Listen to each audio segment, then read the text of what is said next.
আপনি আমার জঙ্গি ট্যাগ দিয়েছিলেন ওই ইয়াতে রেজিস্টার বিল্ডিং এ। আপনি বলছিলেন আমি জঙ্গি। তুমি জঙ্গি? আপনি আমি এটা বলছিলেন স্যার। রিয়েলাইজেশন হয়েছে কিনা আপনার যে আপনার ভাই মোবাইলগুলো বন্ধ করে এটা তো আপনার রিয়েলাইজেশন হয়েছে কিনা আপনার অপরাধ করছেন?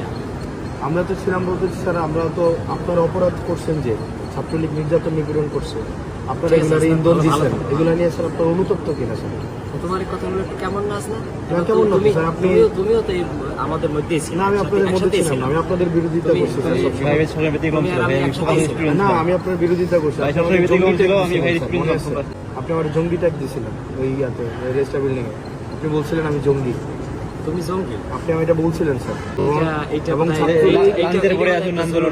না স্যার, বিশ্ববিদ্যালয়ে স্যার আপনাকে সাক্ষী রেখে ছাত্রলীগ নির্যাতন নিপীড়ন করছে, তখন আপনারা কিছুই বলেন না।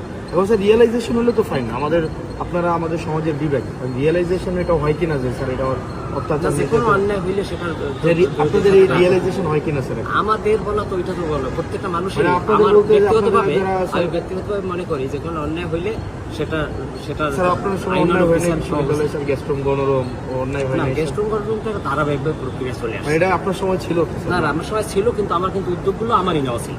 স্যার নিরসনের না হাসনাত, এটাও তুমি জাতি হিসাবে আপনাদের লেখা পড়ার তারপরে হচ্ছে ক্লাসের মধ্যে এই জিনিসগুলো আসা উচিত, রিফ্লেকশন হওয়া এটাও উচিত। তুমি স্বীকার করবা যে পদক্ষেপগুলো সেগুলো কিন্তু আমি নিয়েছিলাম। এটাও না, ওই অর্থে না স্যার, আপনারা সবসময় ডিনাই করছেন। কোন অর্থে সেটা ভিন্ন, কিন্তু শুরুটা কিন্তু আমিই করেছিলাম। নির্যাতন নিপীড়ন তোমরা সহযোগিতা করছিলাম।